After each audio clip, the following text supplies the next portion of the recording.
looking so fine. Oh, girl, I'm gonna show you when you're mine, oh mine, mine, oh mine. Treasure, that is what you are. You're mine.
Two.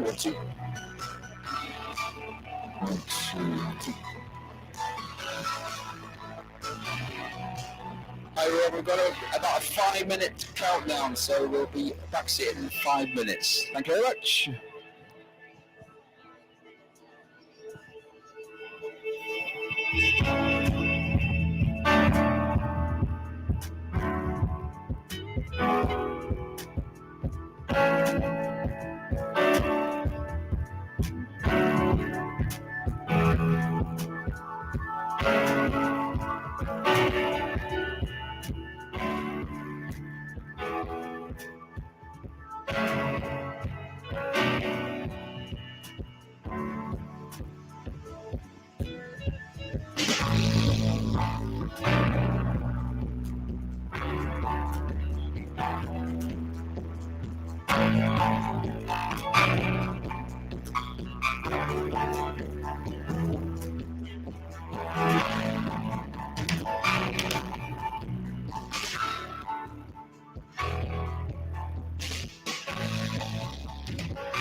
One, two, one, two.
Hello everyone, please take your seats. The event is about to recommence.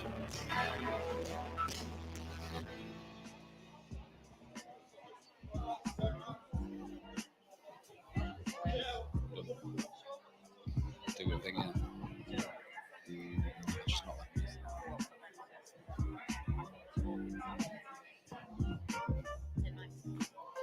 Do it like a little.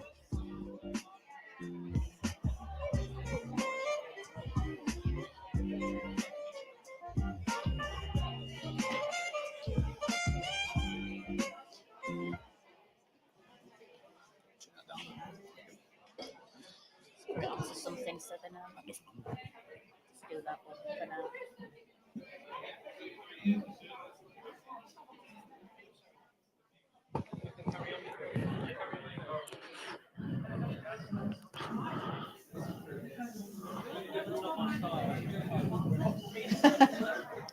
I can see you, Lietta. I don't think. Oh, Mama. She's pretending it's a jug of margarita, but it's not.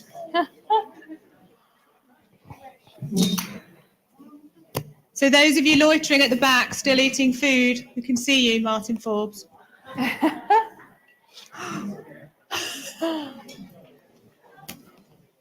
hasn't even got a plate. Love it. On the go. I'm not sure. Is my mic loud enough? It's not, is it?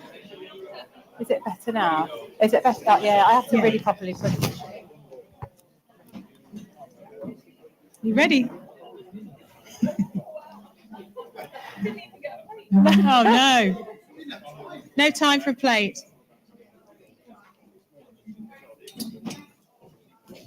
Needs be, just use the handheld. If you want to use the handheld. Where's it gone? Darren, you've got one of our handhelds, just so. So, welcome back, everybody. I hope you've thoroughly enjoyed this morning. I know I have. It's always an absolute pleasure to have the opportunity to reflect on some of our own, I suppose, inhibitions, some of our fears, and to share it amongst the room and to hear that basically we're all the same. Yeah, we all worry about things along a similar theme. Together, then absolutely we can be unstoppable. So this is the really exciting part of the day. So we announced this morning who all of our finalists were, our 6 finalists who are here amongst us today. And Vicky and I would now like to welcome them all to the stage. But just before we do, we'd just like to play a really short video about what it means to them to have been nominated.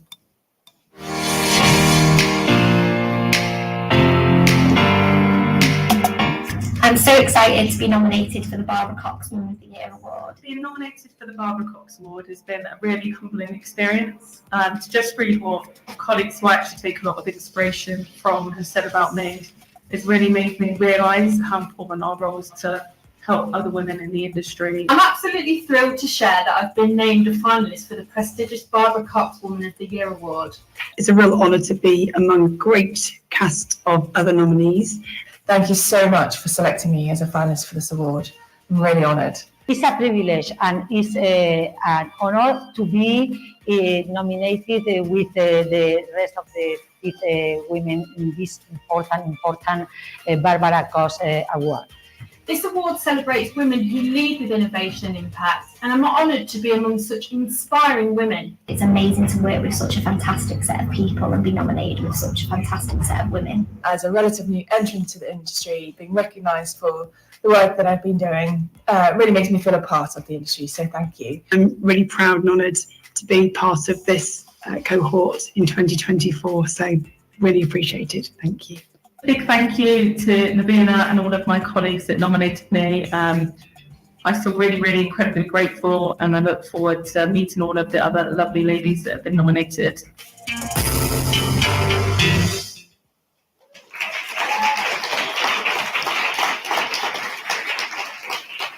So if we could ask all of our wonderful finalists to make their way up onto the stage and join us here for a panel session.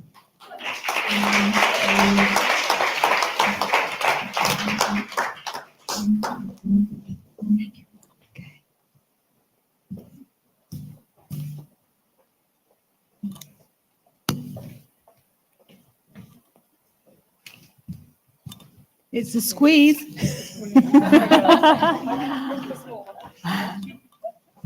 Are we okay? Do we need to get another chair? Are you sure? You're okay. Cozy.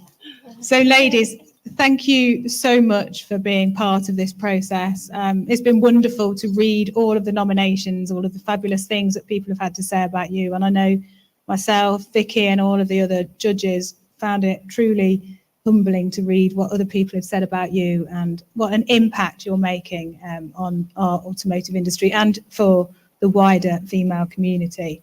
So I'm going to give you a quick fire question. So I'll get you to pass the mic along. So I'll start with you, Lisa. So I'm going to ask you all the same question. So what, in one sentence, is your limiting belief? This.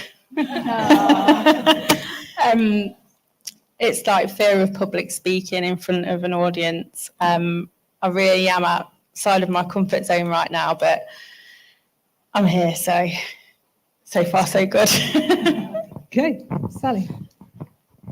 Thanks. I tend to think that everyone knows more or better than me. Yeah, that's it. Yeah, mine is, we spoke a lot about it today, but definitely imposter syndrome. I did have the thing of on the way here in the car, if I turn around now, no one will notice. Oh. But yeah, I'm here, so I got there eventually. Well done. I think like we talked about it on our table, but like academic imposter syndrome. So thinking that we should be either qualified or more qualified than we are.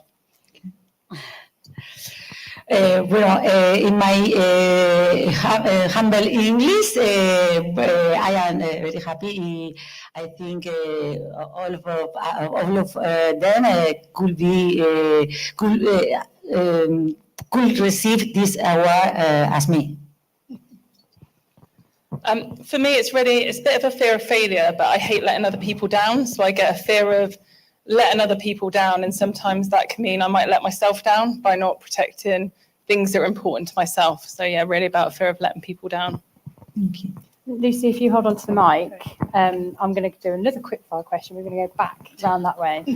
So for me, I would really love to know, looking back, what would be your advice to your 20-year-old self on that limiting on tackling your limiting belief? really just to make sure I firstly understand what's really important to myself in terms of self-care. And even though I've never let the fear of failure stop me, so I tend to like throw myself straight in, and I'm a bit of a self-confessed workaholic, but sometimes I look back and I think, oh, why have I not gone to netball? Why have I not seen my friends or done things that are important to me? To really early on in my career, identify all of those bits that make me me, that are important, and protect some habits. That means that when I do go all in, I still have those habits that I keep. Okay, in my last or before last step in my professional life, I feel I am responsible to be ambassador of the sector, to be responsible of the generation. The young generation, and also to share with them what they need and what can I support them. And for that is one ideal objective we start, but this is long time to say as a style of life, inspiring women and growing up our society and our enterprises, men and women together. So advice to my 20-year-old self on, so I suppose the academic thing is it true? So I think we heard that from Sara in the last session. Challenge it. Is it a weakness or is it a strength? So actually, I've spent my whole life, there's loads of time, we're still learning. So the academic thing is just one very tiny measure of how we measure ourselves. It's not the way that we learn. So emotional intelligence can't always be just put in a multiple choice question or in a thesis, but it's how we make people feel. So I think as we go through our careers, it's not just about the qualification that somebody else gives us and the way that they judge us on one particular element of how we learn something. As a parent of 3 kids, they're all different and they all have different strengths and weaknesses, but they all have their own little brand of magic. So it's really important, I think, to know what your little brand of magic is and be just proud of that. Thank you. My advice would be, and this is something that I've learned over the years, I think when you're younger and you see your parents and they always seem like they've got their life figured out, or you see your teachers or your grandparents, and then when you start your career, you look up to your manager and they know everything, and you then take that role and you're like, I am now that person that people come to and they want advice off me. And in the greatest way possible, I haven't got a clue what I'm doing. And we're all just winging it. And I think the longer I've been in my career, it's nice to see that people open up. Like I've been in other meetings with other senior managers and we're all scratching our heads. And it's nice to have that not everybody has everything sorted out. And even with my own parents, obviously as a child, I'd go to them with my problems. Now it's like a role reversal. My mum will ring me and go, well, what do we do with this? And it's just realising that you're not an imposter because you don't have to know everything. And it's what you do with what your next step is. You can either go, well, I don't know what I'm doing and just quit and just go, right, well, I'll go back to my comfort zone, or push through that and go, okay, I don't know what I'm doing now, but let's work with it and let's find out a way to figure out what to do. And then have that confidence to go, you know what, I don't know. And I say that to all the team members that I manage. It's fine to not know what you're doing and to actually have the honesty to step up. That's the only way that you're going to get past that, because you're never going to learn, So yeah, if it was my 20-year-old self, people are winging it and that's fine to wing it. We all do it. So yeah. Great advice.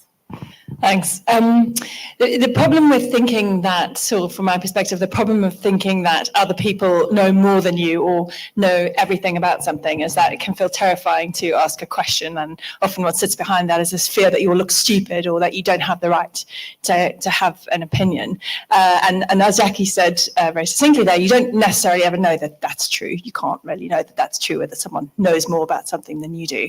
And so my advice to my younger self would be to really lean into curiosity, which is not only kind of a real safe place to ask a question from, I was like, oh, that's really interesting, actually. I'm just going to sit in that place of interest, and that's going to enable me to ask a question. But also, most people love it when you're curious about them, what they do, and what they're interested in, or what they know about. And it's through those conversations that it emerges, your thinking emerges, and you're able to bring something interesting to that conversation. And I wish if I'd been younger, I'd been able to lean into that more, and I think I would have felt a lot more confident about those conversations. If you just go from, actually, can I just be really curious about this rather than afraid of this situation? I'm last, and everyone's kind of said what I was going to say. So I think actually it's what I've learned being here in the room with all of you today, actually just on my table and listening to the speeches earlier, is that I tell myself that everybody has a limiting belief, and it's not just you. I've kind of come here today thinking, oh God, I really don't want to get on stage. I'm really, really scared of doing it. I feel really nervous. I'm not going to remember everything. To find out that everyone feels like that. So I think I would tell my 20-year-old self is that you're not alone, and definitely don't be afraid to discuss those limiting beliefs, because you'll find that most people have them as well. And also, again, if there isn't something that sort of try and educate yourself or ask the question. No question is a stupid question, right? Agreed. Hang on to that. Yeah, you hang on to that. We're actually going to give up a question for Marta now, but just before I say that, it's interesting. I listened to a podcast of the CEO of Gymshark. His name escapes me. But if you get a chance to listen to it, because he succinctly explains what you did, Jade, how he kind of believed that everybody in the boardroom and his investors had got their shit together, and they hadn't. He said pretty much everybody is winging it at some point or another. And I think, telling if our 20-year-old selves had known that, hey, we would have probably felt a lot more confident. So that was really, really enlightening. And Marta, I'm going to ask you this question, but if you need Stacey to help translate, then feel free. Okay, because I know it's super impressive of you to come here and not speak in your native tongue. So, huge credit to you. But if you would like Stacey to translate, then please feel free. So, Marta, clearly, Faconauto, it's an amazing, when we read your nomination, all the things that you're doing, how you're connecting the automotive industry in Spain, thank you for coming over all the way from Spain for a start. Just thinking here about leadership. We're kind of like stepping into that leadership style. So you pride yourself in your leadership style, which I think is really impressive, really natural, far from hierarchical or imposition. You really, kind of make sure everyone feels part of it. Why is it so important for you, and why? And what have you learned from previous leaders that have stuck with you? So we might need you to help us here, Stace.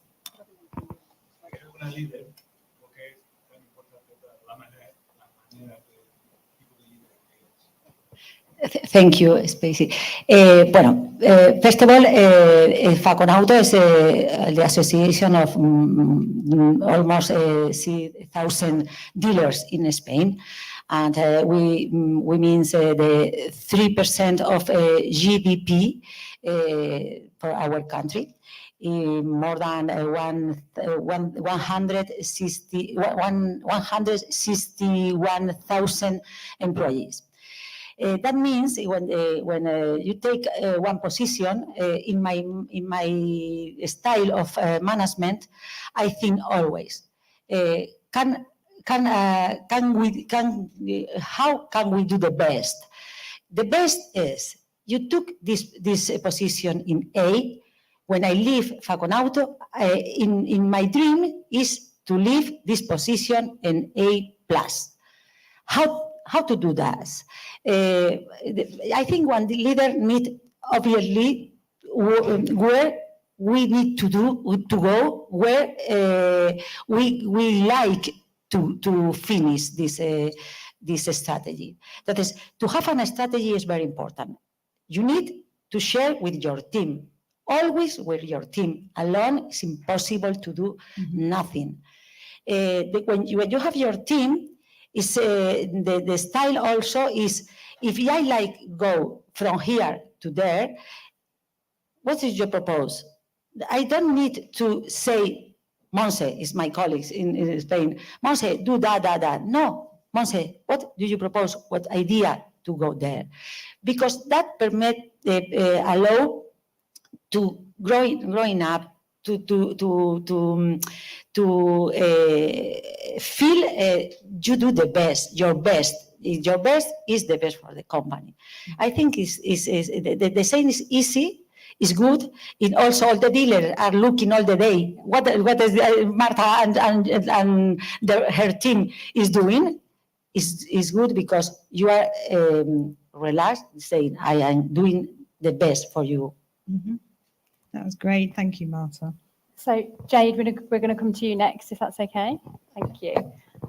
So you've led some pretty big changes within Ford Winsford, and developing the recruitment strategy has been one of them to attract more females within some of the roles that are kind of more difficult to recruit for, things like technicians. So how did you go about doing that, and what kind of things did you sort of implement? Yeah, I think it's very easy to go, right, well, we need more women in our company, so let's hire a woman to tick a box and then we're done. And I think a lot of companies, can sometimes fall short and do that, and then they put people in a position where they're not necessarily right, and it knocks that person's confidence. But I think getting the right people in the right roles is the most important thing. And whenever we do a recruitment, in a strange way, I'm not necessarily fussed about experience, because I've had the experience of when I finished uni, you've got your degree and you're ready to go out into the world, and you've been told, well, if you get these grades, you're going to get your job. And then you apply for loads of jobs and then you don't get them because you want 6 years experience, but I can't get 6 years experience till somebody hires me, and it's like an endless loop. And I think experience, you can teach people and you can develop them, but in terms of their personality, you can't teach a personality. And having the correct person to mould that role, and doing it from an early age as well, and doing things like apprenticeships and saying, do you know what? If you are interested in cars, just because you're a woman doesn't necessarily mean that you can't get on the tools. In our workshop, our parts supervisor is a woman, and she deals with obviously a male-dominated workforce, and she's a force to be reckoned with. And she's amazing at her job. She's so organised. And that's not necessarily to do with gender. That's to do with she had the skills that was right for that job role, whether you're male or female. Part of one of my departments that I manage is the call centre, and historically it's been it's majorly been women that are in there, because it's sort of seen as more of an admin role and a customer service, and a woman's got a better voice. And in the recruitment process, since I've been in there, we've now got a 50% split between men and women, because it doesn't necessarily matter about your gender. It's about, are you the right person for that job? And I think we need to be very careful of just trying to tick a box and, get the equality higher there, because I think in that respect, it can do more damage than good, because you're just hiring somebody just to tick a box. And yeah, that's sort of, I hire on personality, not experience, because I can teach that. And that's sort of the recruitment process that I go with. Fantastic. You want to do your question for Lisa? Yeah.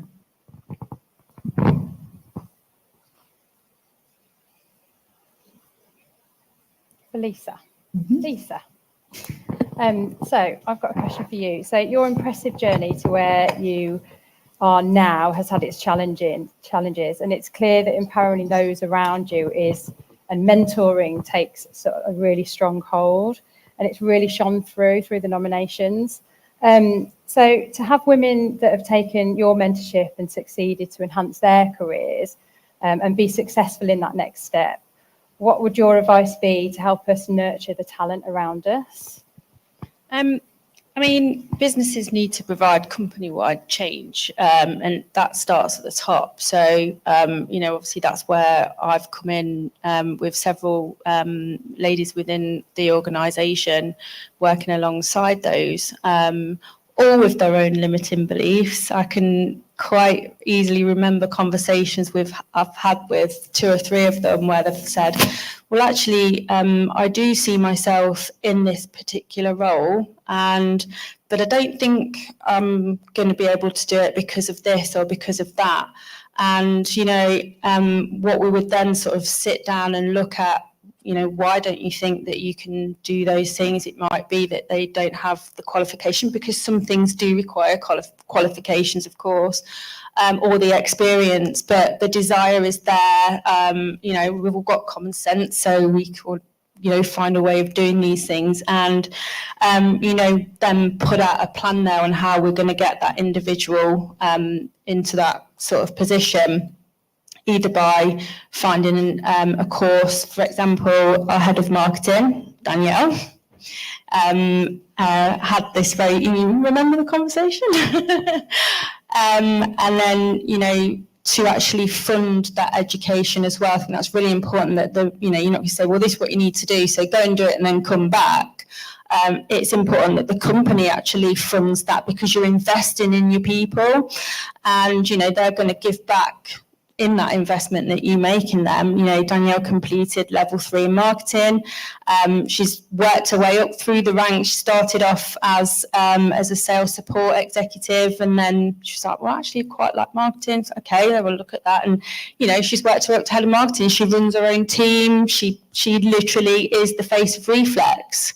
And that's just one example. But yeah, I think, also policies as well is important. I'm of an age now, I'm menopausal, I can't remember a thing, I've got all the symptoms, and I thought, I need a bit. Sometimes I'd just be so tired, I'd get up in the morning and think, I just can't go to work today, and that's reality. And I thought, well, we need a menopause policy, I've got to protect myself as well. So I implemented a menopause policy. Jokes aside, it's all about the flexible working. For me, I've got where I am today as a single parent predominantly, with 3 children. My daughter actually is my senior account manager at Reflex. She actually said to me one day, I'm sick of this job. I said, come and work for us, sort of encourage more women in the automotive sector. I think there's so much you could say, but I think fundamentally it's the investing in the people, mentoring, also giving them like your experiences as well, and how I don't even know where I've got today, to be fair, but I'm here. I think it's just communication and the education and policies and supporting them, basically. Thank you. So Lucy, grab a microphone. So you've been with Novuna, number 7 UK leasing company, for 20 years, which is an impressive tenure. And over those years, you've clearly been championing female development. It was super impressive in the nominations that we received for you, and supporting those around you, and not only recognise their skill sets, but really putting that into action. And what's been your proudest moment? So I think my proudest moment is looking back in terms of how far we've come. So if we look at just 2019, we had 75% of people in management roles and leadership roles were men. If we look at where we are today, it's pretty much 50-50. But for me, it's not the where we are today, it's the how we are where we are today. And we've done it a lot by, yes, we've brought in external talent, but I'm a big believer in developing people internally, and coaching them and bringing them on through. So a lot of those people, that's my delight. It's my proudest moment, seeing those people grow. And they've done all of the hard work themselves. And I think it's not that they've never had the talent, and we've talked about it a lot. It's those things that, do they think they can do it? Have they got the confidence? Do they think we can make it work? So it's really been about having the patience with them and helping them gain that self-belief in themselves that they can do it. And it has taken time to get them to believe it. And sometimes we've said, well, why don't you try it? Why don't you do a 6-month trial? And if you don't like it, you can always go back or do something different. And it's just been finding ways in which that we get those women that are really skillful, capable to believe in themselves. That's a pleasure really for me, because you get that when you're 20 years within an organization, and the fact that we have grown so much has made that possible, because growth makes a path for people to grow with us, and that's really, really helped. Personally, I'm proud because I think I've probably learned in 20 years that being vulnerable is a really underrated leadership skill. Mm-hmm. And I think I've learned definitely through having children. I'm very lucky that Georgina's with me today, but that first maternity leave was really difficult. I went on maternity leave, and then a lot of people in this room will know my boss, and he would tell this story himself, but I left with a really high appraisal, a really strong performer. And most people would say, probably as Jade has said, that I've got my shit together. I know what I'm doing. Sorry, Georgina, you don't know that word yet. But I came back and I thought, oh, am I still going to be wanted and all of those things? And of course, I knew I could do the job, but I did think John had been very quiet during my maternity leave and I felt disconnected. And it was only like months and probably a year later that we actually had the conversation of why that was. And from his perspective, he thought he was doing me a favor. He thought I'm so committed to my work that he wanted to give me the opportunity to be that committed to raising my young family, but that's not how it felt for me. So the story is important because I think John and I both learned through that process of how we make it better for everyone in the organisation. But I've shared that story with all of you today, but a lot of people within our organisation. And I think just being vulnerable and sharing those stories of when it's been really hard for yourself and people don't see that in you has made it think, well, if she can do that and she found that really hard, maybe I can too. Yeah, I love that. I mean, I have a favourite quote from Brené Brown about what vulnerability is. It says it feels like courage and it sounds like truth. So courage and truth are two things that are wonderful. So vulnerability is absolutely a fabulous thing. So Vicky. Jacqui, I'm going to come to you next if that's okay. So Jacqui, clearly giving back holds a huge space in your life, becoming guardian to two young students and enabling them a safe space whilst being away from home in Hong Kong. This is inspirational in so many ways. And how did you go about doing it? And what does it mean to you? I think giving back isn't just, and it's because obviously we're all doing something where we give back, whether it's in our work or with families. So I've got 3 boys of my own, and as my boys are now a bit older, I've got a 21, 19 and a 17-year-old. So as my house has become emptier, clearly I felt a bit, lost with my spare time. And a friend of mine said, we actually need host families for overseas students, if you're interested. And I've just had them for 10 days over half term, which is longer than I would normally have them. Normally it's a long weekend for their exeats. And they came to me kind of feral, actually. It's quite funny. It's like boarding school. They think they're never going to, if you don't eat now, you're not going to eat. So just hurry up. And by the end of it, they were really kind of relaxed and part of the family. So I think the life skills that we give to children, you use that in your work as a leader, because it's things like one of the boys was super confident and is fearless. I took them to the skate park. One of them is completely fearless. The other one had a complete crisis of confidence. So I spent most of the time trying to get him just to focus not on the thing you couldn't do, but focus on the things that you can do, and just keep going around and doing that bit, and then kind of get your mojo back. So it felt like a really positive thing that you could do for that young person, just to give them the praise. And words of affirmation is a big thing, I think, in work. So giving back isn't just what you do in your family to recognise when someone's doing something. And when they're little, it's like a dog, you praise the good and you ignore the bad. It sounds really bad.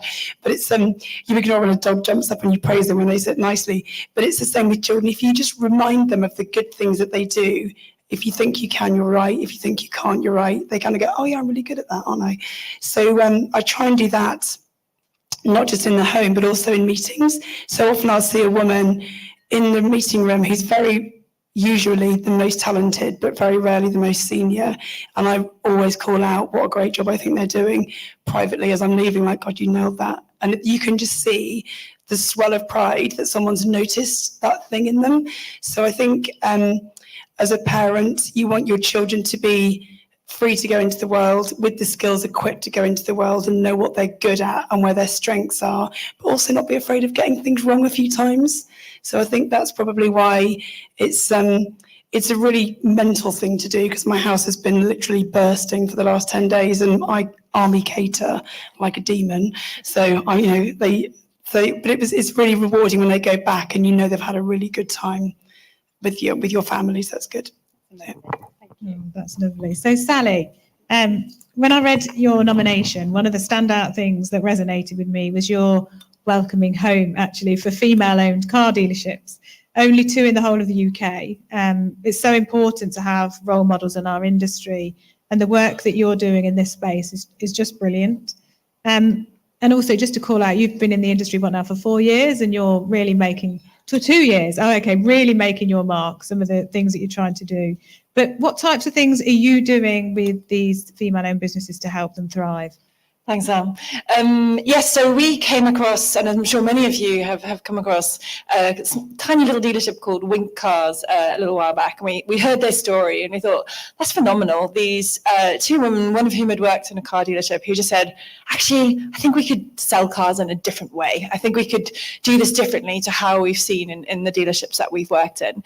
And they basically took this leap of faith to set up the first female-owned car dealership in the UK. You can hear that story and think, that's amazing. I bet they are having a pretty tough time. And so we got in touch with them and we really just tried to understand kind of what their challenges were, what was going on for them. And they talked very eloquently about, being constantly asked, they struggled to get finance, for example, because the finance companies thought that they were a front for, were fronting a male ownership. They struggled to get mechanics to support them in their kind of warranty programs because they were like, well, who's really running this? And every time they turn up at events, people say to them, where's your husband, at this awards event?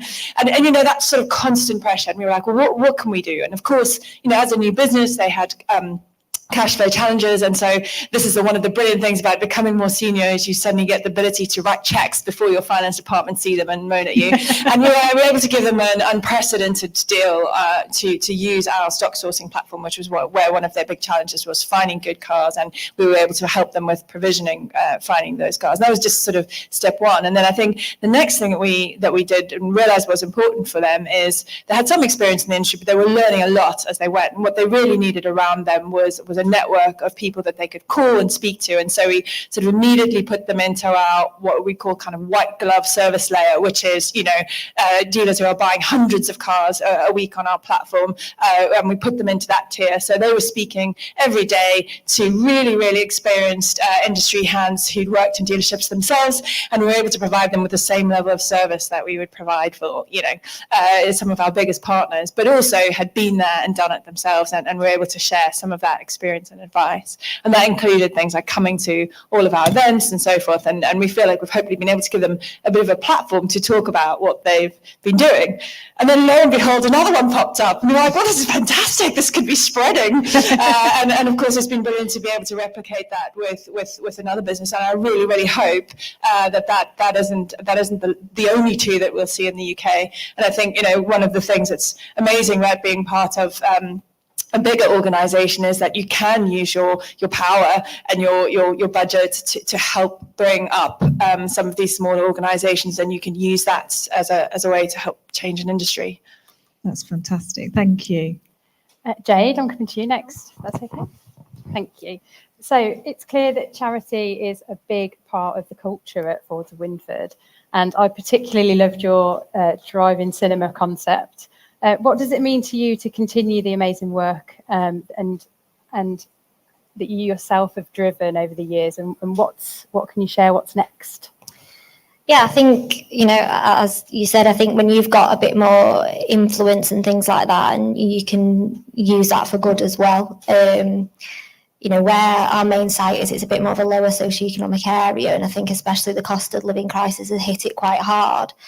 So we really wanted to support the local community and obviously do something fun with them, and that's when we came up with the concept of doing the Christmas drive-in cinema. And it was literally just £6 for a car, and that all went to charities. And I'm quite keen to get the wider business involved in that. We've worked with numerous charities before, but it tends to have been chosen from higher up in the company. So we did on our internal social media platform a vote. So they also had a bit of an input in who we actually supported, and we do that each year.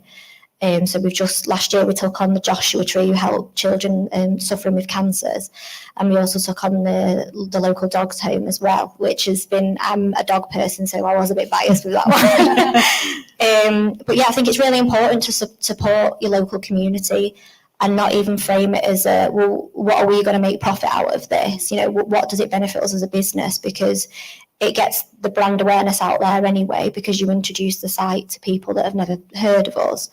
But it also has a massive impact on the community. We help a lot of grassroots football teams, and the Winsford Colts, who we support, who are under 10s, they have a lot of female football players as well, which was, really another reason I wanted to invest in that. And when we were choosing the kit, we designed it with the football team, and we decided to go for pink, which is normally a colour that they tend to refrain from in football. And it was really well received. And we've got quite a few ideas of what we want to do next year and where we want to take it. But we just say we continue to do things annually to support local schools and things like that, because it's really important. Because ultimately, you may support somebody who one day might work for you. We're quite a big employer in the area where we are, especially our main site. You either know somebody that's worked here, or your mum works here, or somebody somewhere works there. And, for them to have a bit of an insight into what the business is when they're young, it helps them have that confidence to obviously apply for roles and things later on. But yeah, we've got some ideas next year, but yeah, it's a bit under wraps at the minute of what we're doing.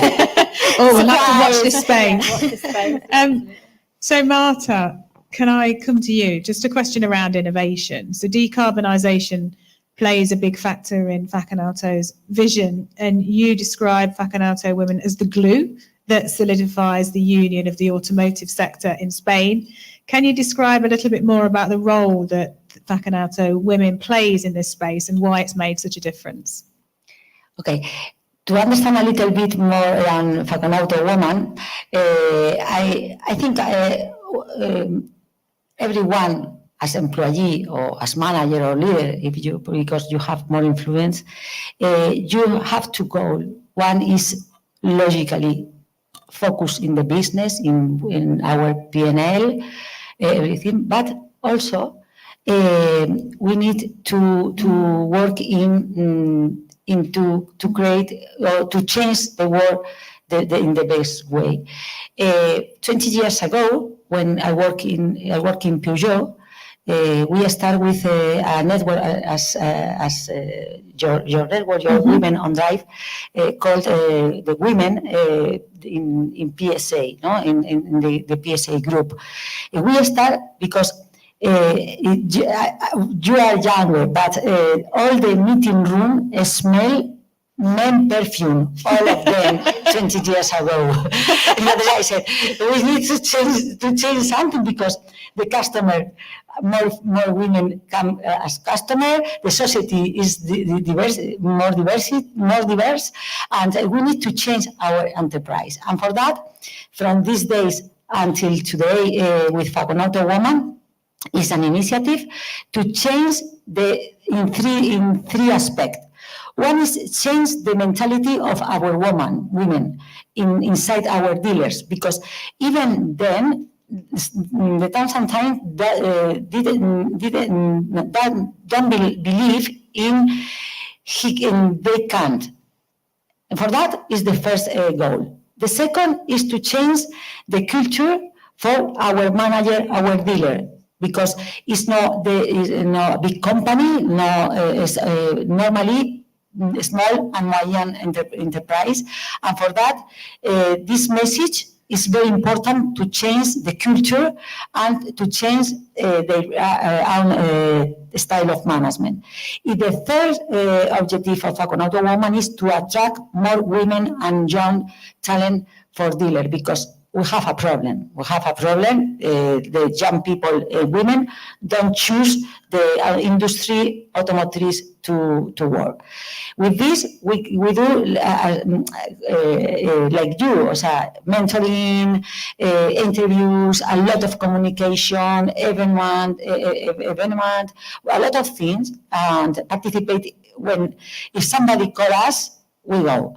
All of this initiative as you, but the objectives in these three aspects. That's fantastic. Thank you. So Jacqui, if you keep hold of the mic.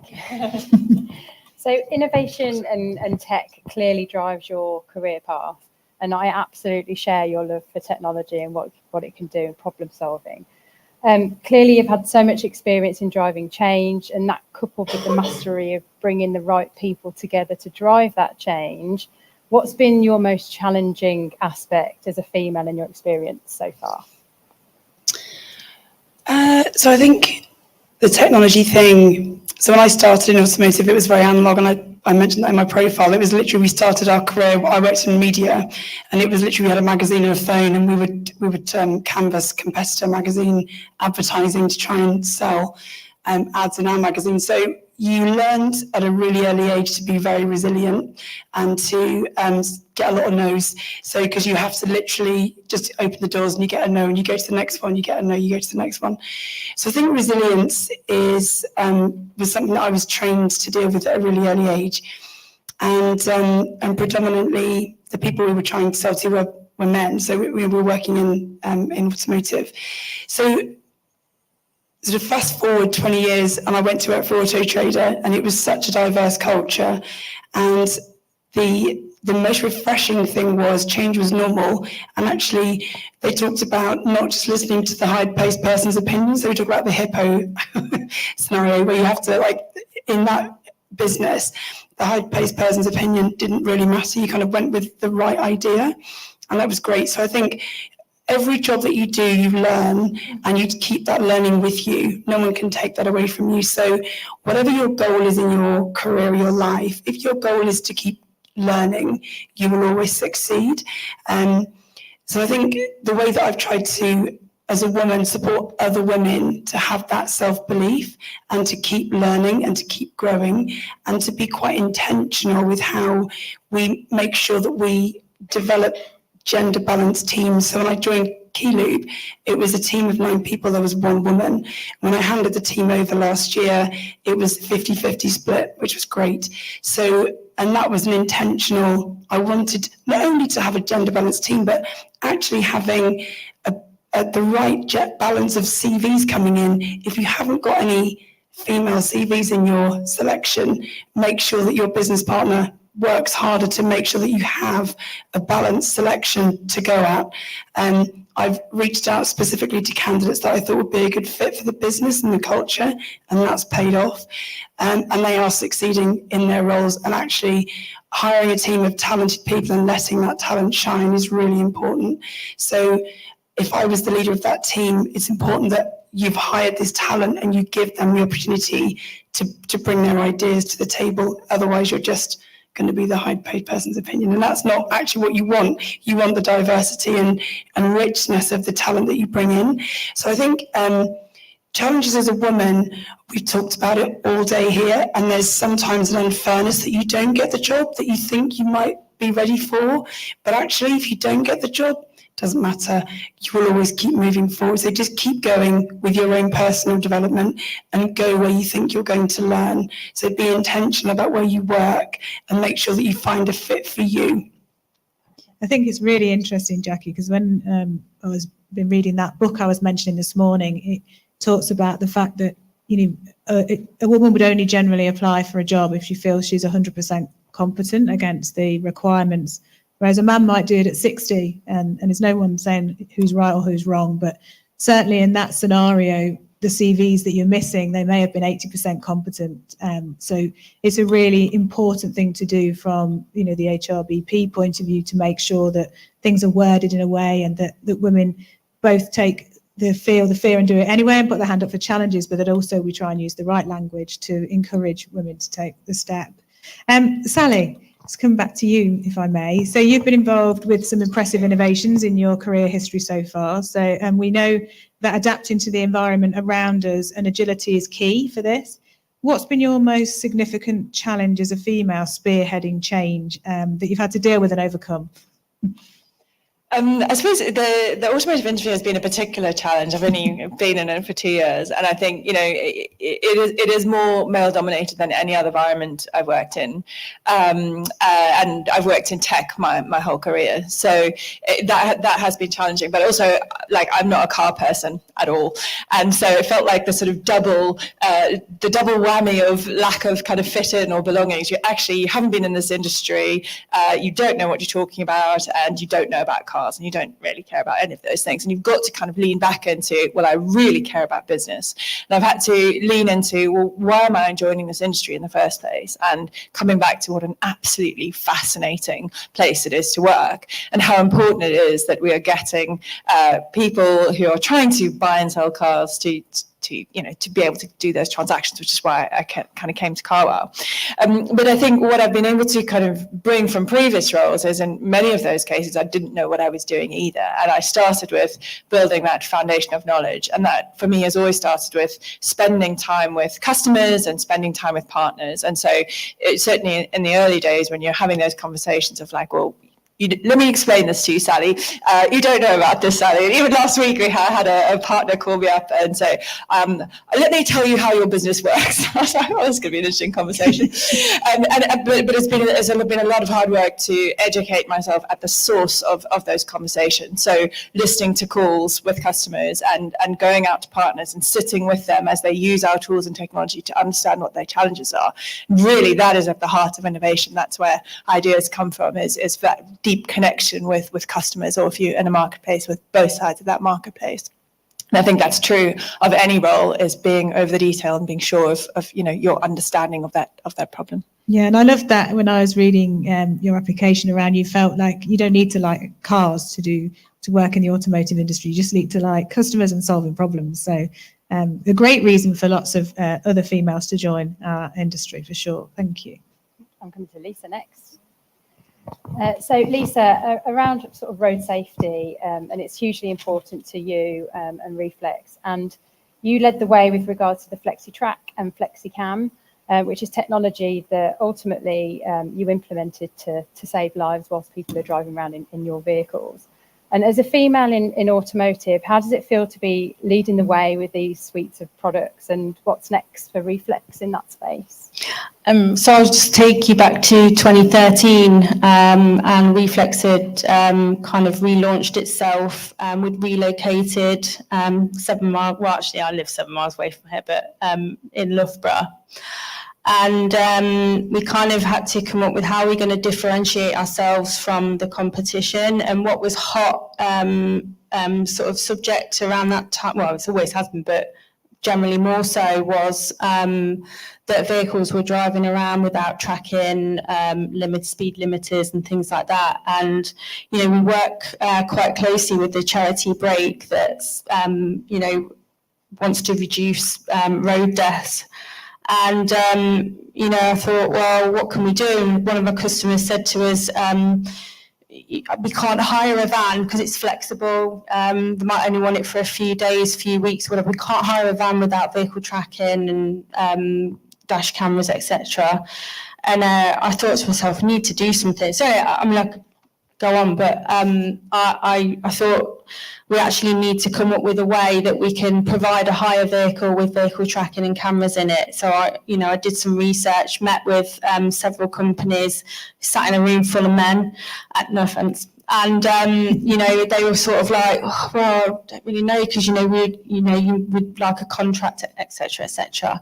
I said, well, we need mobile phones can do it. We just need a pay-as-you-go concept. So, we're going to always have the vehicle for 3 or 4 years, whoever it goes to. Anyway, I came up with a solution with the help of the other people in the room. And I said, we'll call it FlexiTrack, and then we'll call the cameras FlexiCam. And then I was actually with a colleague at the time, and they were driving, and all the way home I was registering the domain names, thinking they're going to nick my idea. And FlexiTrack and FlexiCam was born. And as the years have gone on, I still believe now that we are the only rental company that puts it in the vehicles as standard, whether the customer chooses to tap into the communication or not. So I'm really proud of it. It's like my baby. It's like my 4th child, if you like. I'm very protective over it. And it's going very well.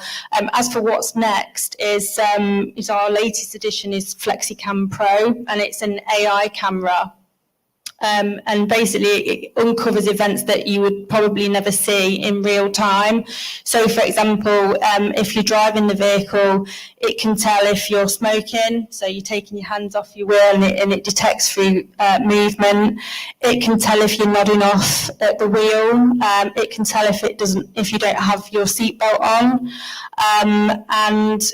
That alert is captured by the camera and is then sent directly to the designated recipient, but usually the fleet manager, because they can't keep their eye on the vehicles at all times.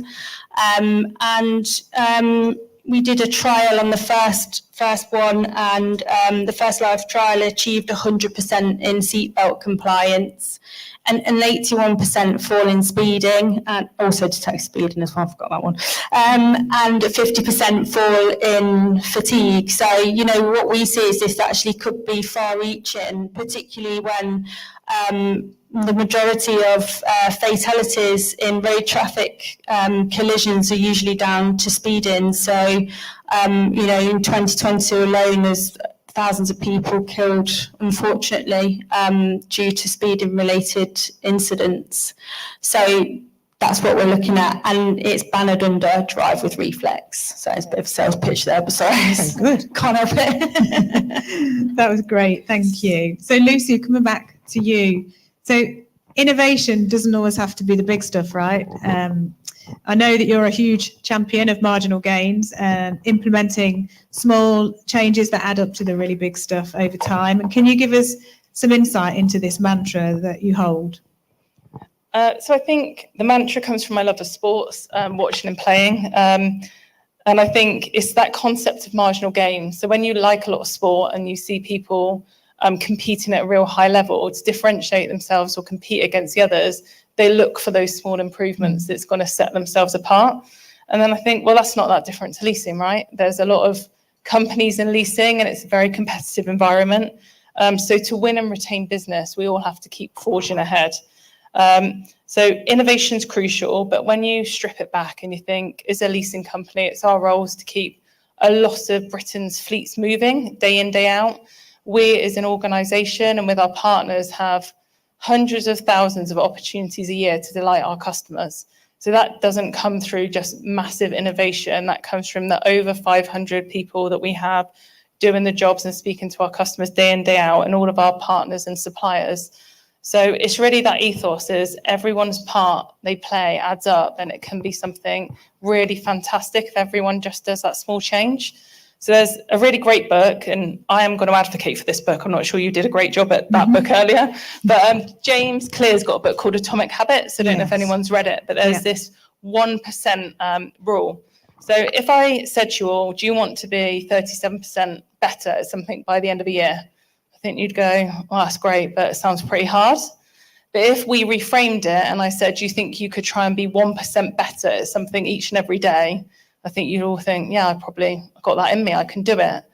And that rule that James Clear has is if you try to be 1% better at something each and every day, by the end of that year, that gives that 37% improvement. So that's what we talk to our colleagues about at Novuna. It's how we delight our customers, help them solve their problems. And our ethos is all about the teamwork. So how can we as a team all play our part and do 1% better every day to add up for that big wave of improvement for our team? So we've done that. So I've set up an operational excellence team, and we've got a business improvement community, which brings somebody from every part of our business together to help give them the tools to look for improvements in their own areas, but to always also work together. And they're really, really working together. And we've also done business planning a little bit differently this year. So I've spoken to every single member of our team within Novuna, and we've spoken to them about the vision, and we've spoken to them about tools that you might normally see in a boardroom. So let's do our SWOT analysis, let's set out our strategic ambitions, then let's look at the plans. And we've given every team member those tools and asked our teams to go away and come up as teams of how they're going to contribute. So that for me is what the mantra is all about. But really I want to hear the voices of everyone within Novuna. It's all about teamwork, and it's all about getting the views from everyone. They talk to our customers day in and day out.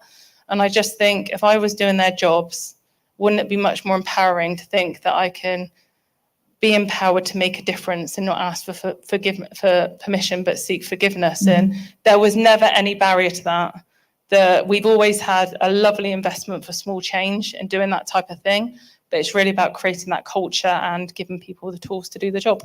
That's great. We love that. We love marginal gains in enterprise sales. We do talk about it quite a lot, don't we, Vicky? So we've probably just about got time for one more question each. So we thought it would be really nice to hear from all of you, probably about either a time when you had a fear and you overcame it and were super proud of yourself, or just your proudest moment as a female in the industry? So you can go first this time. Again. Yeah. God, we didn't get to prep for that one. No, putting you on the spot. You're doing a Martin on you. I think it was when I first started out in sales, and I'd kind of talked my way into the job, and I'd got this fleet manager who was particularly challenging, and there was two things actually. So the first thing was I rang my boss up and I said, I don't really know what I should be doing. And, he said, well, I can't be with you all step of the way. You just have to figure it out. I was like, really very helpful. And I remember being probably as nervous as I am today, sitting on this stage, sitting in front of this person. And actually wasn't as bad as everyone made out to be. And I think sometimes I think it's this limiting belief, isn't it? Is that, you kind of taught yourself into it's going to be really terrible, and for it to be not. And I'm feeling, until you said there was another question, I just thought to myself, oh, thank God that's over with. You're like, bang, here's another one. Yeah. Oh, God. Well, you're our first female entrepreneur as a Barbara Cox finalist. So congratulations on being part of a business that you're also part of investing in. So, that is something to be truly proud of for sure. Yeah, it is. Thank you. Yeah. So Sally, what about you? Proud moments or fearful moments? Such a really difficult question, because I think, I think when as many of you know, when you're doing a job that you care about and that's stretching you, you can have fear moments every sort of single day. And it's often difficult to navigate those, and you're doing it, if you're a senior, you're doing that quite publicly. But I think often the proudest moments come from a collation of things.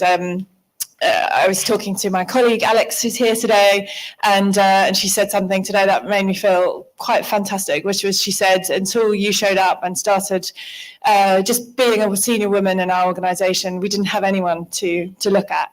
And I just took from that, so we just had that conversation an hour ago, and I just thought, it doesn't matter if I don't get it right all the time, because as long as someone as fabulous as Alex and some of the other amazing women in our organisation get something from that, and they are able to see a way in which they would be happy to show up, or something that they can take from that, then I've done my job as much for myself as for them. So that was a great moment. Thank you, Alex, for that.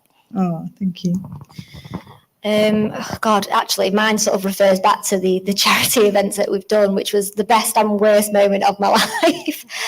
When we first did the drive-in cinema, we did it in October, we did it for Halloween, and we hired an external company, and we got all of the team dressed up, everywhere was decorated, and I had about 250 people all turn up, they're all sitting in our cars, and the screen would not come on.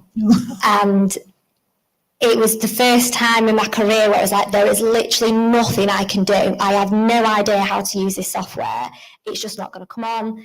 The company couldn't get it to come on. And I remember standing there thinking, I just want to go home and crawl into bed and just cry, because it's just, you've put so much effort in.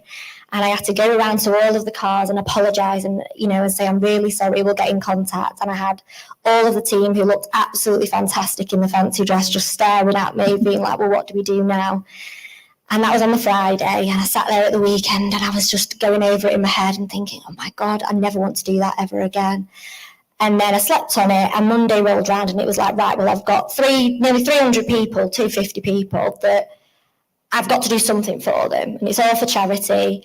So I said, you know what, we're going to do it again. And it took us 8 months to originally plan the first one, and we had a 6-week window to plan the second one. And we sat with the team, and we worked through it.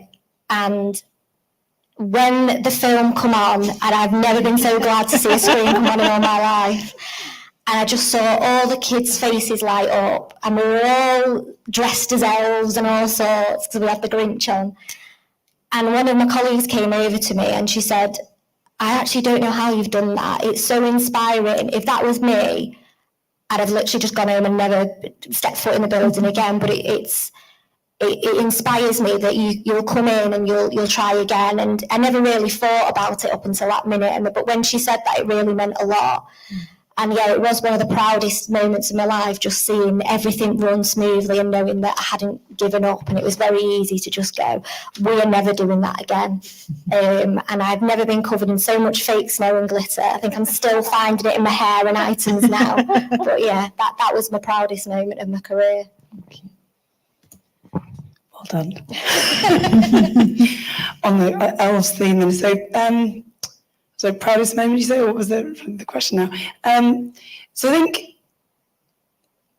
I've told this story before, but it's I suppose it's overcoming a bit of a limiting belief that I'm a very happy person. I've got lots of energy, and sometimes that energy comes out of me in ways that I can't control, and I bounce on people, and it tends to happen when I'm nervous. So my nerves, and a very kind manager very early in my career said, oh my God, you're like Tigger, Winnie the Pooh. And it actually, Tigger management became a thing in our business, where if you identify in any boardroom the characters, you will find an Eeyore and a Pooh and sometimes a Piglet. But you will always, in most businesses, I hope you find a Tigger, because we're really good fun. But occasionally you find a rabbit, and rabbit doesn't really do very well with Tigger. He gets a bit annoyed. So I had this, I suppose, belief that I was a bit too bouncy for the boardroom. And then I had a bit of a word with myself and thought, oh my God, I'm in the wrong boardroom. I just need to find my tribe, and the tribe needs to be okay with Tigger. And when I told that story at an event for young people there was an organisation in Canada called Empowering Auto, and they asked me to come along and do a panel like this. I told the story, and so many of the students went, oh my God, I'm Tigger too, thank you. So I think actually sometimes being a bit vulnerable and sharing the side of our characters that we probably try and keep small, because we think that won't fit into a very serious boardroom. And then you think, do you know what, I'd much rather work with somebody that will put an elf costume on and be okay with glitter and have fun in their careers, because life is really about living. So I think the proudest thing is, for me, actually being okay with my Tigger and bringing my whole self to work. And the minute I started to do that, I've been a lot happier, genuinely, because if you're trying to be someone you're not going to be happy in your life. So actually be who you are. I think be your authentic self, Tigger and all. So that's Tigger and all, love it. Okay, well, you can imagine I am very happy to be here, of course. I always read the life in terms of the opportunities. I think everyone have a strong point, weak point, but it's no matter. It's what happened. No pasa nada. Don't worry. The problem is not the problem. If I have say something for the next generation, is the value are very, very important. The value is the basic of the rest of your life. Value in your personal life, but also value your enterprise.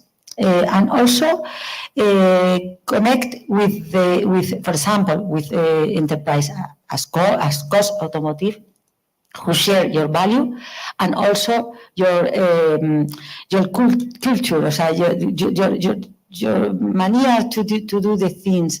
This is very important to create the network of the network. With women and also with men, it's very important because life is long. You have to find in this way the person who help you, the person who you can help. Also, so the life is an opportunity. Thank you. For me, I think I joined our business 20 years ago, and I didn't know, I think I said in my profile, it's really important you find a business that you agree with the values, their mission inspires you, so you find where you can be at home and be your authentic self, I think as many others have said. But I've been really proud of the growth we've achieved, but I think my simple thing I'm probably most proud about is I think I'm just good at putting teams together, teams where our team members work together. We've grown a lot, and we have only been able to do that because we have a team that always says yes and never always finds a way to succeed. So I think my job's relatively simple. It's putting great teams together, but I have got a great team, and they've really helped me get where I am today. So I'm proud of my team and the teams within our business. Thank you. So sadly, that is all we've got time for with regards to questions. But before we send you back to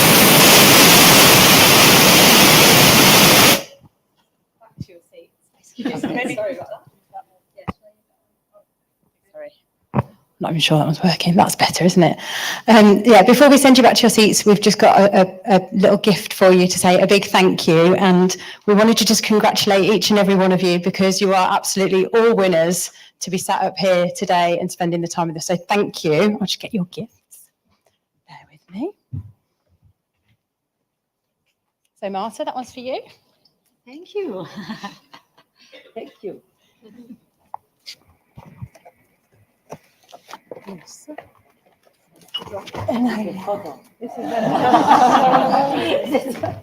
I love that. That's amazing. You got it? Yeah. Oh, amazing.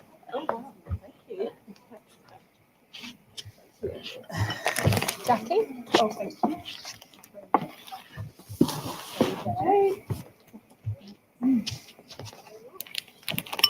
And Lisa. Thank you. So, am I back on? I am. Remember that? No? Okay. We like my gate. Thank you. Thank you. We're going to take a short break now, a very short break. We really wanted to give all of you something just to commemorate and celebrate Felicidad. Is that right? Everything that you have done to get to this point. I mean, in your careers, reading your nominations was absolutely heartwarming. It was a horrendous job trying to choose a winner, but genuinely from all of us, thank you for what you're doing for the automotive industry, for the females in our midst and the females that are coming up. So thank you, and every one of you is a winner in our eyes. So we'll take a short break.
Stand over there. Sorry? I'll stand over there out the way, and then I'll. So what? Do the highly commended first. Yeah. So the judging panel, obviously terribly difficult. Blah, blah, blah. Oh yeah, God, no, don't worry about that. Yeah. Don't.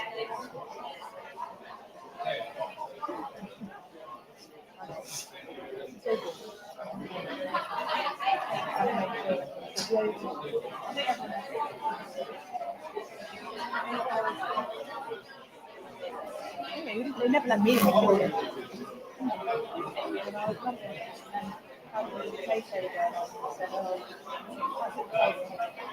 I think that was right. I think that was seen as we couldn't do that. Yeah, it's helpful. I think, yeah.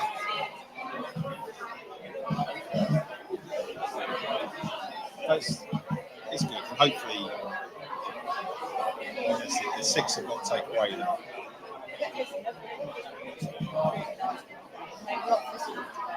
It's really difficult, and I think they can focus on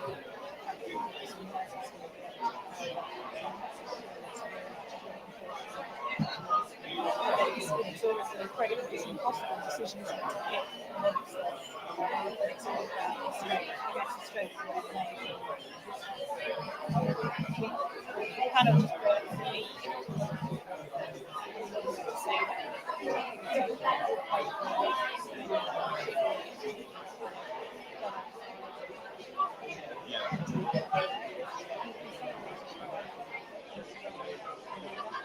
Yes. Yeah. I wouldn't even know. no.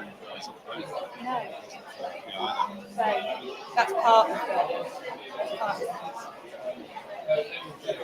No, it's the right thing to do. I know. But then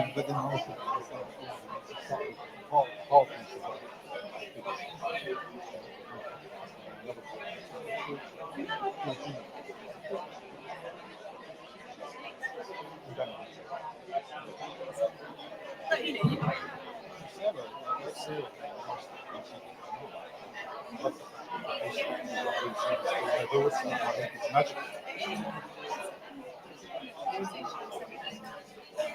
I know Barbie loves it. I know. I think that's stunning. yeah, She's been extremely well behaved and focused. Hey, I'm thinking if I was sort of sitting there going, if I don't want to. Ready to 5 minute countdown?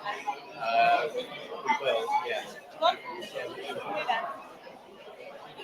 Do that. If I could have been, I was thinking, if I could watch it, they'd be sitting there as well behaved, as focused. Maybe. Georgina, so how have you found today? Yeah?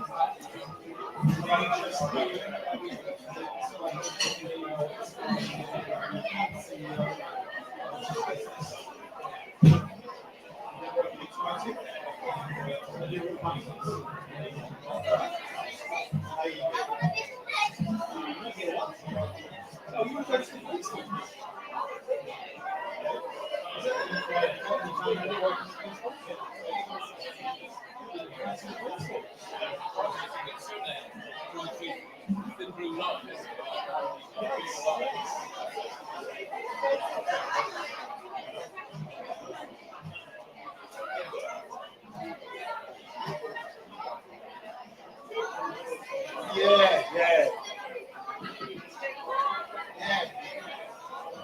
You're not one that should be called Barbie. Because you're not called Barbie, change your name. Awesome.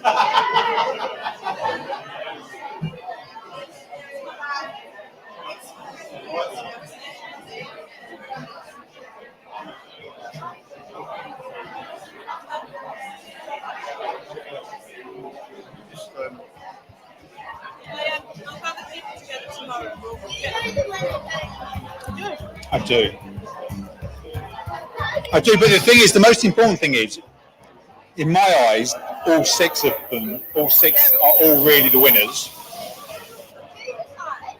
A judging panel. 16 people, not me. I don't get to choose.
Hello.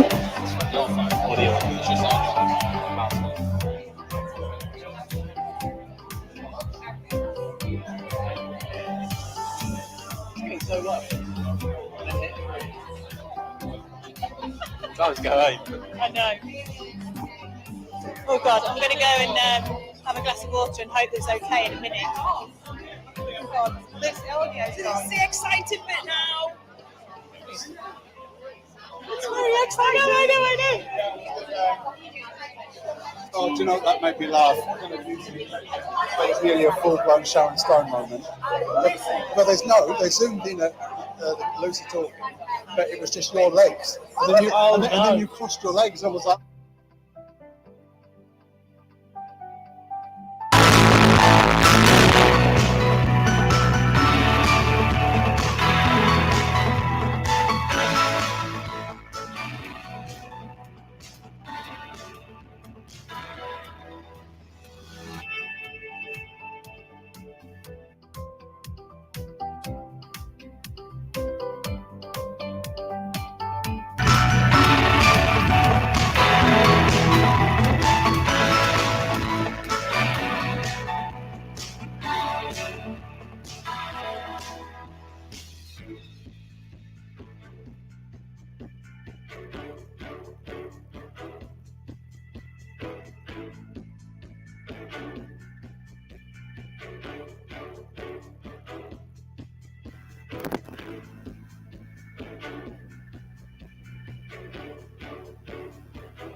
That's better, isn't it? The problem with these, I always say this, I end up sort of eating these rather than sort of holding them where you should do.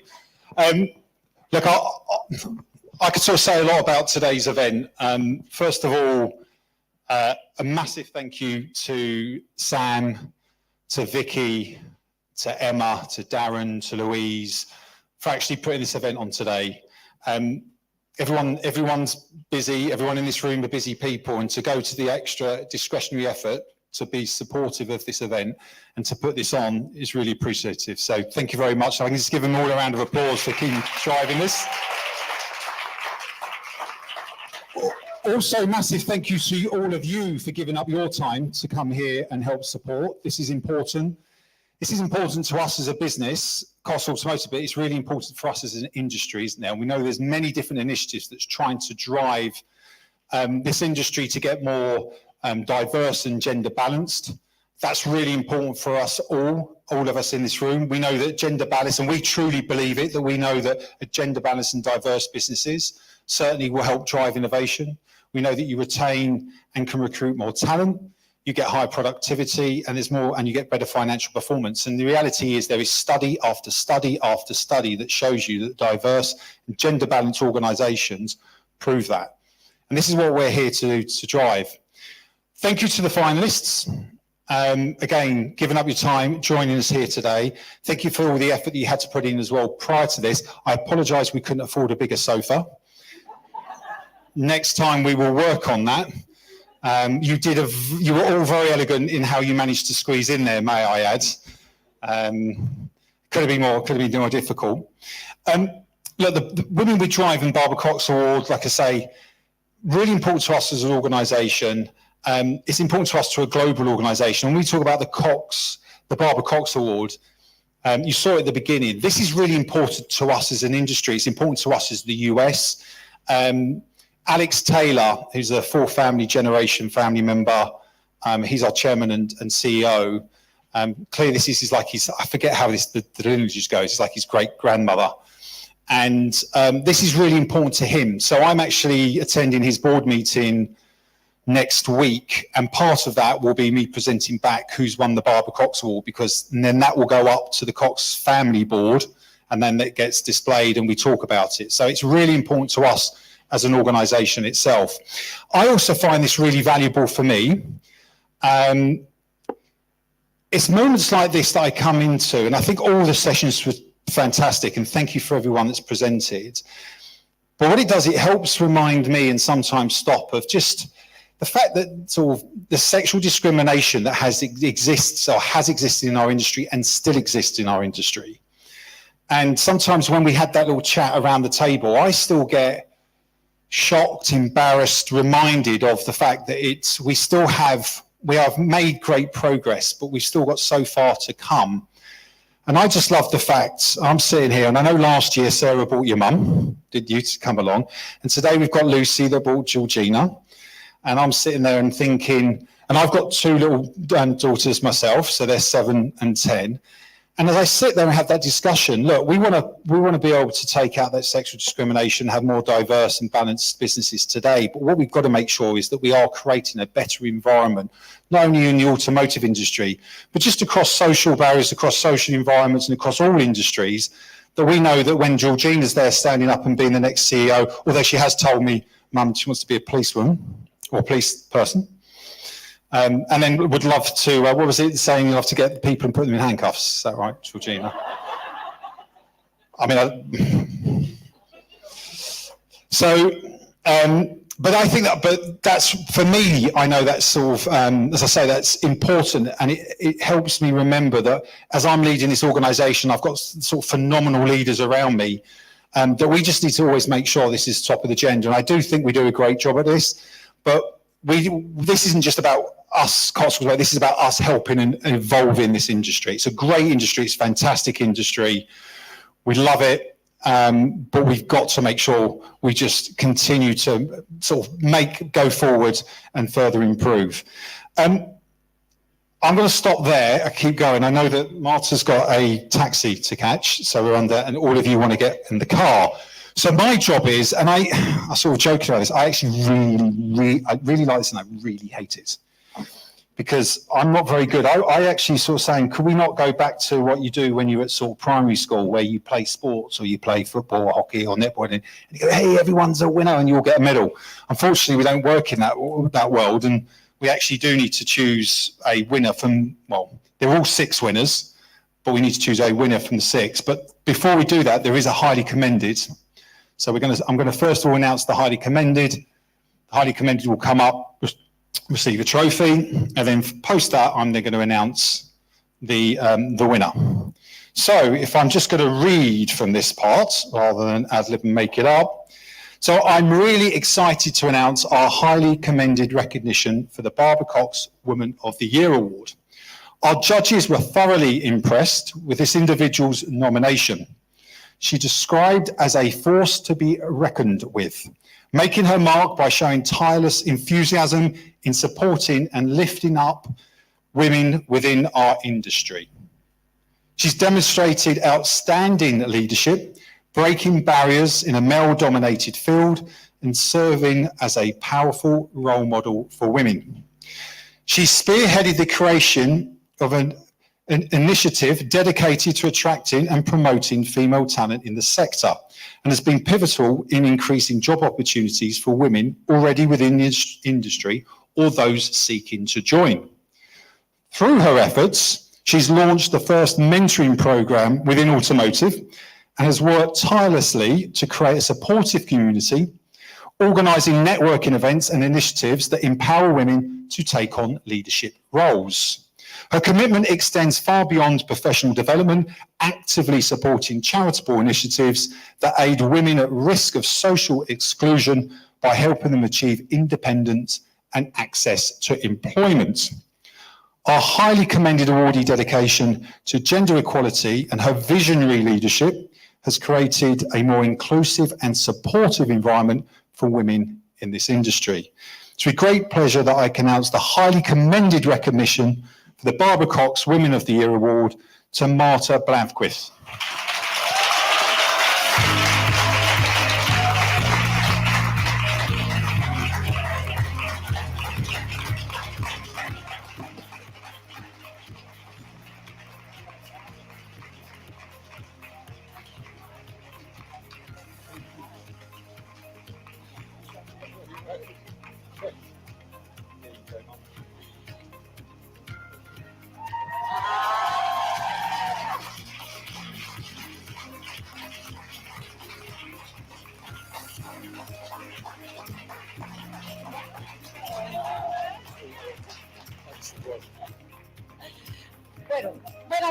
Muchísimas gracias. I am very excited, very happy, very honored to receive this very, very important award. Really for me and also for Faconauto is very important for our dealers, for our team. First of all, I like to congratulate all the shortlist, the 5 women. ¿Cómo se dice? Everyone, you or the rest of the women in this sector could be taking this award. Really, I know a lot of women, and all of them can receive this award. In second part, I like to say thank you very much.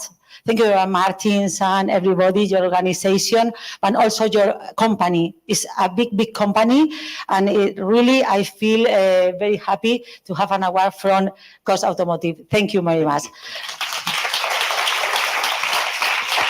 Marta, thank you very much. Marta, the highly commended Barbara Cox Women of the Year Award. Thank you. So it just comes on to the last one here to finish off, and then I think most people can then head on their way. So now I have the pleasure of announcing our 2024 winner of Barbara Cox Women of the Year Award. This woman is an exceptional individual with passion for learning and inspiring others and a profound impact on the automotive industry. In fact, the judges noted her magnetic personality and unwavering dedication are so strong that they even shone through in her nomination. It's clear that this woman has a unique ability to draw people in, making them eager to learn from her and be in her presence. She's got numerous groundbreaking achievements under her belt, but she also gives her time freely to mentor others and support growth of women around her, a true inspirational leader. Now, I don't want to give away too many clues because actually we've got a special video message from our winners manager and advocate. I will leave it up to them to explain why the judges have decided to name this person our Barbara Cox Women of the Year. Congratulations, Jack. I am so immensely proud of you and happy for you on winning this award. I'm Harvey, the Chief Alliances Officer at Keyloop, and I made the fantastic decision of hiring our wonderful Jacqui 2.5 years ago. I hired her to transform our global partnership and relationship with OEMs. But the first time I actually met Jack was 6 months prior to that at AM Live. Under the guise of a bubbly social force of nature, she is a strong, skilled, and determined woman who I have watched blossom and flourish during her time at Keyloop. Many misunderstand the magic that exists under the easygoing and friendly facade she exudes. Jacqui is deeply focused on community, tirelessly promotes women, ensures they have a seat at the table, and pulls them up and into the center. She has this invisible force. It's like a gravitational pull and a bear hug combined. It is one of those things that's really hard to describe, but if you felt it, you know it. Jack is incredibly industry savvy, and her community mindedness is not only focused on women, but extends out to anyone within her reach. In very short order, she has built communities across Canada, South Africa, Dubai, and in the UK. She is truly an amazing force, and it's so entertaining to sit back and watch her enter a room and work it. She's one of those people that can walk into a sea of strangers and come out with an entourage of friends.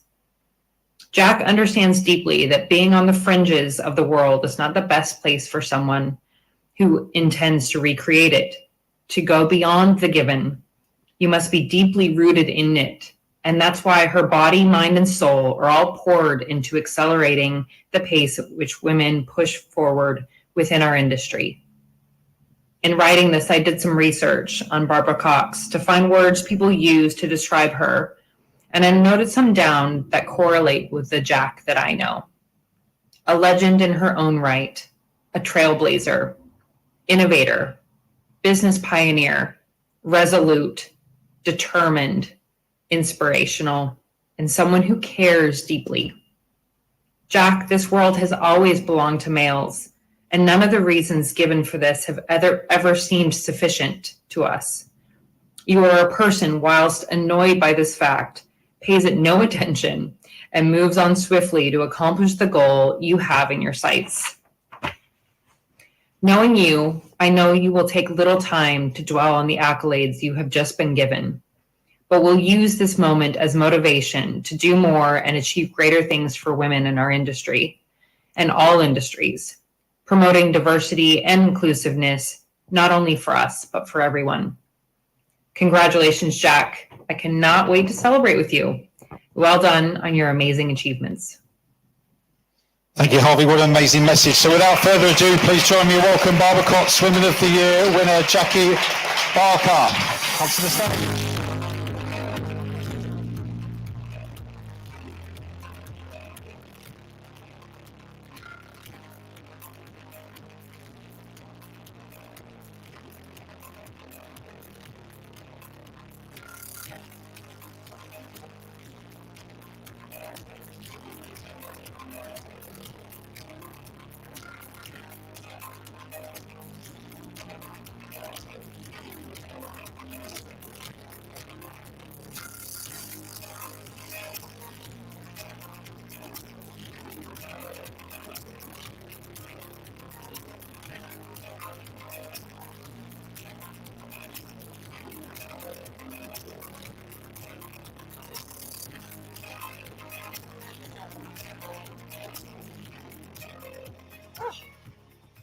Thank you very much. Like, awkward moment. So, I mean, I'm very lucky I have Harvey as a boss. And I remember the day I met her, I was quite happily bounding through AM Live and saying hello to people. Oh, hi, hi, hi. And she spoke to the person that she was standing next to and said, I need to hire her because she seems to know everyone. And I think that's the beauty of this industry, actually. I've known Lorna from a long time ago in our time in Fleet. And I think once you're in this industry, you never really leave it. It's kind of in our blood. Petrol is kind of in my veins. And it's really lovely to be part and see the growth and the change that we've seen in this industry, particularly as it's become more diverse and we see more women driving amazing initiatives and innovation in this space. So it's been an amazing whirlwind being at Keyloop and actually being able to get on a plane and leave my kids behind, which has been great traveling by myself, I have to say, because no one needs to go to the toilet. So that's, but it's, so I'm ever grateful for every opportunity that I have been given and afforded. And I think since turning 50, which some people know, my mum never made 50, so I kind of brought her with me today in spirit. But it's about saying yes to things because you never know how long you've got. So check your ovaries, women, if you can, because that's a bit of a pain. But we never know how long we've got, and so we have to live every day and try and make a difference in whichever way we can. I'm really stunned I won this, to be honest. But the shortlist was an amazing, impressive cast of dynamic, innovative, amazingly strong women who all of us are, setting the scene for those that come behind us and will lead us into the next generation. So thank you so much for this. And you're all great keepers of secrets because Harvey never let on that she knew. So yeah, thank you very much. And I will mentor anyone that ever wants me. As anyone knows, I've always got time to help others. So drop me a LinkedIn and let's have a coffee. Thank you.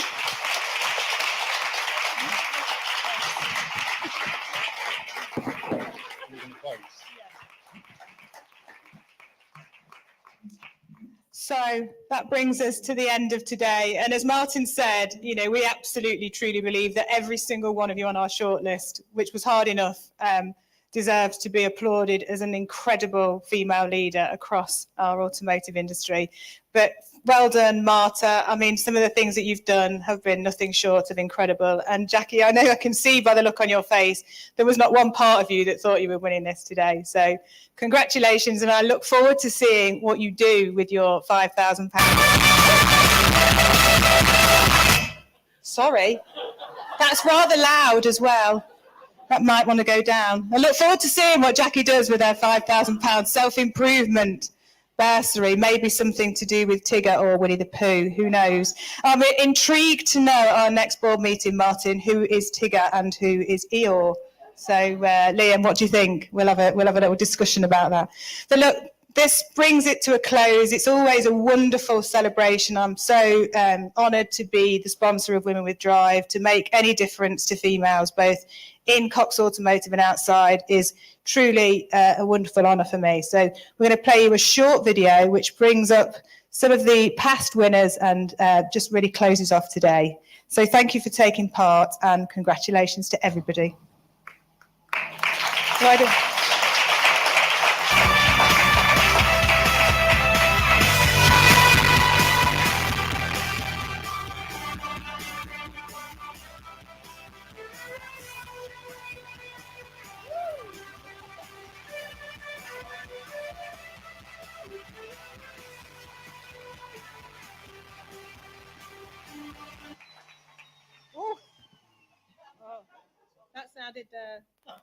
That sounded a bit bad, but we have got one last slide, I think, haven't we?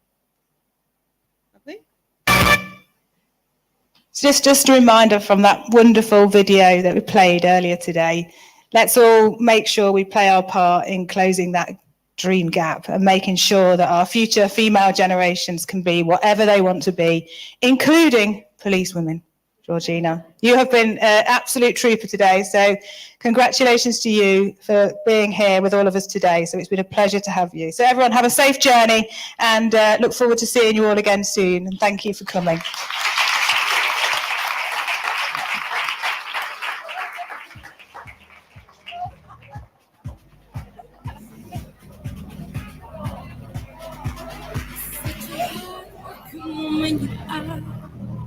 In this array, you shine so bright. When the closeness reveals your skies, you still have them so well. You have them so well. Don't give up, don't give up, don't give up now. Don't give up, don't give up, don't give up now. Don't give up, don't give up, don't give up now. Don't give up, don't give up, don't give up. You are superwoman. Don't you know you were born this way? You just gotta remind yourself to keep up the pace. Keep up the pace. You are superwoman. Don't you know you were born this way? You just gotta remind yourself to keep up the pace. Keep up the pace. When you fight your shadows with fire, and you're done chasing the storms, you go higher, higher and higher. Don't you hear the voices? Don't give up, don't give up, don't give up now. Don't give up, don't give up, don't give up now. Don't give up, don't give up, don't give up now. Don't give up, don't give up, don't give up. You are superwoman. Don't you know you were born this way? You just gotta remind yourself to keep up the pace. Keep up the pace. You are superwoman. Don't you know you were born this way? You just gotta remind yourself to keep up the pace. Keep up the pace.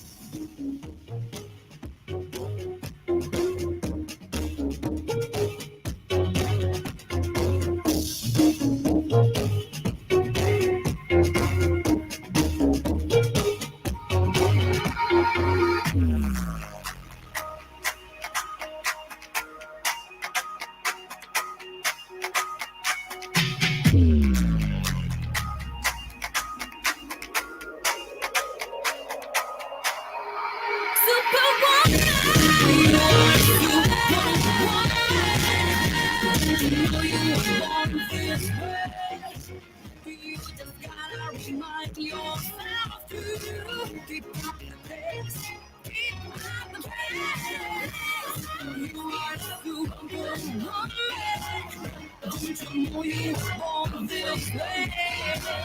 You just gotta try yourself to keep up the pace, keep up the pace.